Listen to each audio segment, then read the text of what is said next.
Tour Stories / The Check-In is made possible by our friends over at Isotope. You know Isotope, and you know they are the best in audio repair, mixing, mastering, and general audio magic, like removing the heater sound that's going on right now. Thank you, Spectral Denoise. Head over to isotope.com for frequent deals on plugins for audio restoration, mixing, mastering, and more. That's izotope.com. Tour Stories is supported by the great DistroKid. As you know, DistroKid connects direct to TikTok with exclusive access to your TikTok artist account. What's new at DistroKid? You can do unlimited instant mastering. You can distribute your music videos.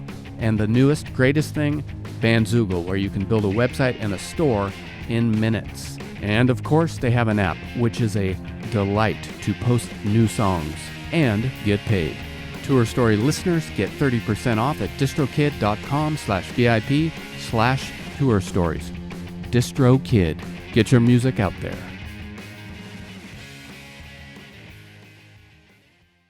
I am super psyched to welcome our newest sponsor, Kuma Coffee. Kuma Coffee is a 100% independently owned roasting company right here in Seattle since 2008. Kuma is a 5-person team roasting over 100,000 pounds of exclusively high-scoring coffee each year. They source their coffees direct from origin and pay well over fair trade pricing to farmers. This guarantees the highest quality while supporting rural farming communities throughout the global south. And here's the kicker. They just launched an instant coffee. I travel a lot. I've tried tons of instant coffee, and Kuma is the best. It saves my buns in the morning, in the afternoon, and quite often before a show. Find their coffees at kumacoffee.com. That's KUMACOFFEE.com. Hey, Jim. How you doing? Hi, I'm good. How are you? Good. We're fighting our technical difficulties. I think we'll make it, though. Yeah. How you doing? Are you in Minneapolis? Yep. I'm at home in Minneapolis right now, and I'm a dog walker, so I just got home from walking some dogs. All right. Yeah, here I am. How many at a time? What's your max? 3 is my max. I'm not like I guess they call that like a pack walker. I'm just a dog walker who, like, if you're home or if you're not at home and you're at work or whatever, and you're going to be gone for like 10 hours or something. Yeah. You'd hire the company that I work for to come in and let them out or take them for a walk. That's like delivering happiness to dogs. They must love you. Yeah. And they, I think, deliver some back to me, Yeah. That's great. Yeah. Did you grow up there in Minneapolis? I was born in St. Paul and lived there until I was 9. And then we moved to Lake City, Minnesota, which is about an hour south of here on the Mississippi. And then I moved back up for college. I came to Minneapolis for college. And you've been there ever since, and you've been rocking and rolling. Yeah, that took a while to get to, but I started really late. And I know of the Blind Shake because of our friend Zach Sally. He turned me on years and years ago, and to the Michael Yonkers band. And I love the Blind Shake. I've been listening. I mean, it was so long. I remember. I think Zach gave me burnt CDs of the record. It was like way back that long. Yeah. And I actually love that last record, which is I think 2016. But wonderful band. Well, thanks. With you and your brother. But you've done something a little different this time, and you have a new record. I believe this is sort of your solo debut. Yes. And it's called I Will Die in This Jean Jacket, and the record's called Hang From a Cloud. Yes. And it's coming out on Swami, another mutual friend of ours, John Reese. Yeah. And it comes out on August 21st. And I've been listening to the record. John sent it over to me, and it's fucking great. Thanks. And you've taken a bit of a step away from Blind Shake, I would say, kind of a heavier garage punk energy. And sonically, it's kind of a combination of factory Mancunian bands Sure. from the 80s, late 70s. And I don't know why I specifically think this, but skate punk. I used to buy all these skate punk compilations from Thrasher magazine. Yeah. And it just has this new energy to it, along with this kind of British darkness. But it's just like a very unique combination. And again, it has this energy of like someone picking up an instrument for the first time. I keep going back to like when I was skateboarding, I learned about music through Thrasher magazine, and it kind of takes me back to that, this type of punk energy that is very important to me still. And to that, it's not, I don't want to say that it's a nostalgic record by any means, because it has this combination that is very unique sounding, and a texture that I think partially comes from the way you recorded it. Well, first of all, I'm so happy you say that. It sounds like some like skate punk, because that is definitely where my heart is. I went skating yesterday, and and I was like trying to make a second video for for the record. I'm like, maybe I'll just go skate around and see what happens. And I just cruise down like Lake Street in Minneapolis and just film some stuff. Yeah, for some reason, this music or this band is like putting me back to skateboarding. Oh, great. Yeah, so. What inspired you to make a record that sounded like this? What was happening? I just was having quite a bit of, I guess, isolation. I think with my job as a dog walker, I don't really talk to people very much. And so I just kind of like, I think gotten that kind of habit of just kind of coming home, and then when I have energy to do something, it seems like I just want to go to the basement to record.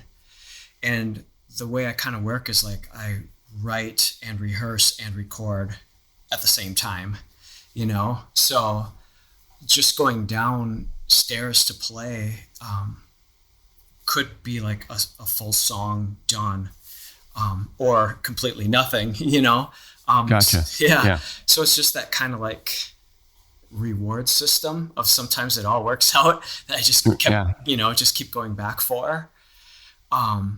So it really wasn't, I wasn't thinking about playing live or forming like an actual band so much as just making a record that I would want to listen to, Okay. Yeah.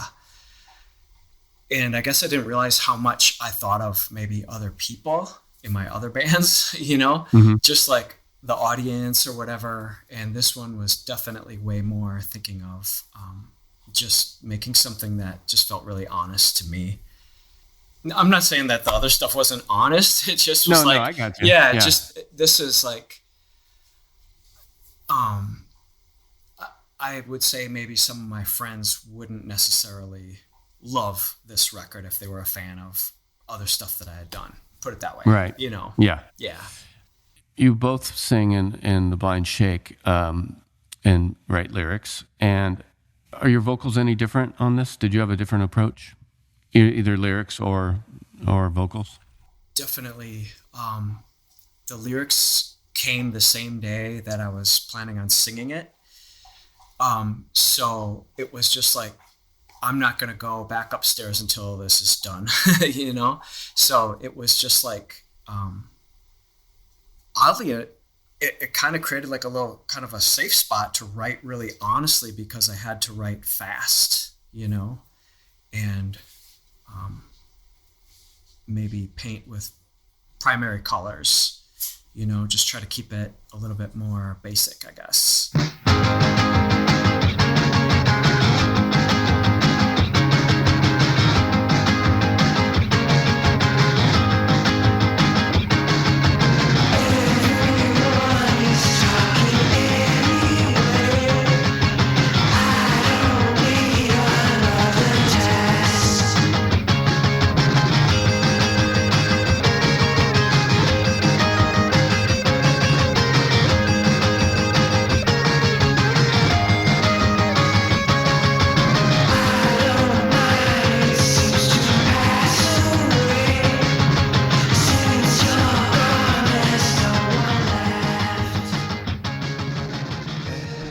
right, reconnected, and we just heard Too Bright, killer song.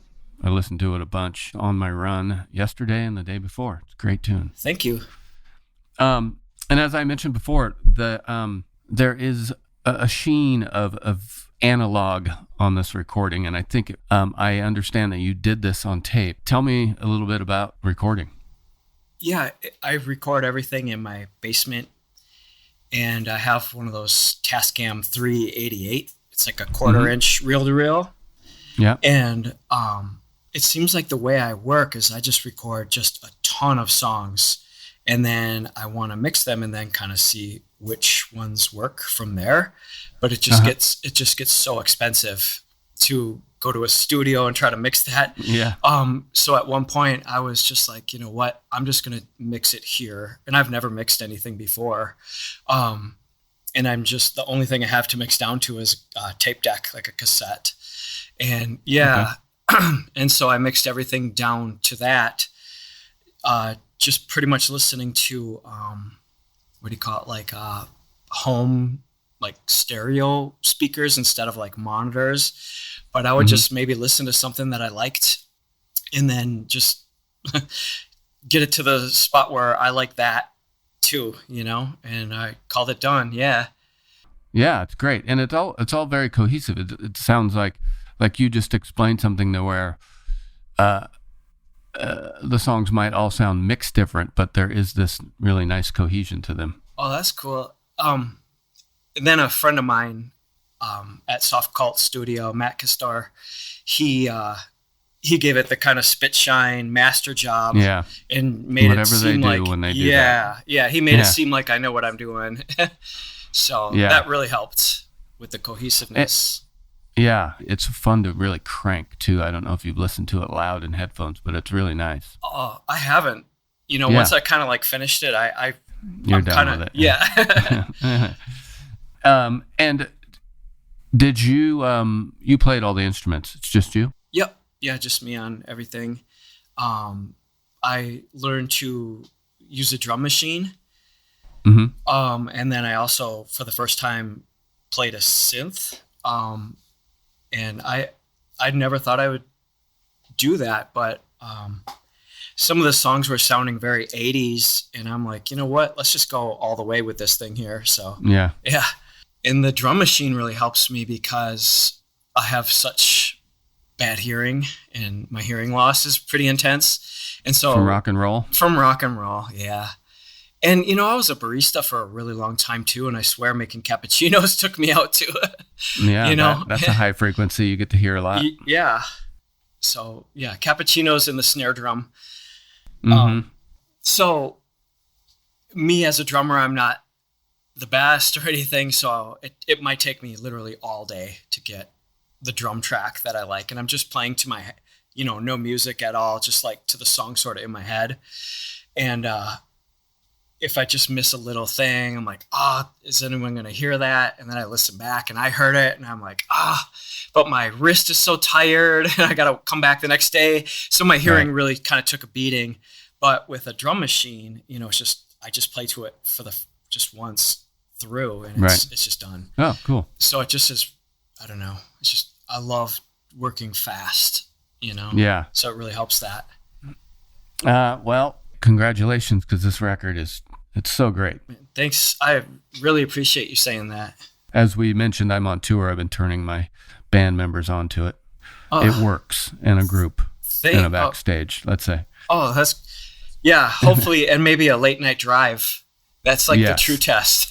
Yeah. You know, if it can keep everybody up, you know. Can I don't usually ask people this, but it's such an interesting project title. Can you tell me a little bit about I Will Die in This Jean Jacket? Yeah. For some reason, the jean jacket to me represents like this bigger thing. I'm thinking like, you know, George Harrison in the 70s. I'm thinking like Cliff Burton in the early 80s. I don't know. It just seems like so rock and roll. I don't know. Maybe somebody like Kerouac or somebody. Who knows? But it just kind of to me is taking on this, I guess, sort of staying in this life of in my mind, I guess, being an artist or being a musician. Right. And so, yeah, just feeling like the jean jacket represents that to me. As corny as that sounds, it can, you know? Yeah. It's just like, oh yeah, that jean jacket, just like for some reason, maybe I just associated it, you know, seeing pictures in like magazines as a kid or whatever. But it's also like sometimes, you know, it's like the commitment part of it, which is cool. And then there's like the attachment to like an identity. Like, you know, I'm not giving up this identity as this rock and roller or artist, you know, obviously that's just like you know, we're all more than just one thing. So, sure. So it's just this sort of like a play on like, you know, being really committed and then, like an unhealthy attachment maybe to something. Sure. So, you know, I'm just like, I will die in this jean jacket. Yeah. Great. I'm glad I asked. Any plans to perform these live, solo, or with band? I do have plans. Nothing like on the books or anything, but I really miss performing. I have to say it's been about 3 years since I've been on stage in any form, and I guess I got to figure out how to present these songs, you know? Yeah. That'll be fun. Hopefully. So I'm going to ask around. Maybe some people would want to help me, or maybe I do acoustic versions of them, or maybe I try to do them on the synth. I don't know. We'll see. Right. Cool. Yeah. Well, I hope I get to see it someday. I hope so too. And maybe if I make it out to Minneapolis this winter, as I did last winter to record with Zach, we can hang. Okay. That'd be great. Yeah. Well, again, congrats on the record. It's out August 21st on Swami. Yeah. Everyone go buy it and listen to it. It's a killer. Thanks a lot. Great talking to you. Great talking to you too. Bye.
Hey there, guess what? We'd like to thank our newest sponsor, Kingston Union, home of the Wino, the original Wino skate, punk rock, casual shoe that looks cool as cool can get. Right now, Kingston Union is having a summer slip-on sale. All you have to do is go to KingstonUnionMFG.com and use code SUMMERSLIPS25. That's SUMMERSLIPS25. Head over to KingstonUnionMFG.com and get your slips for the summer now.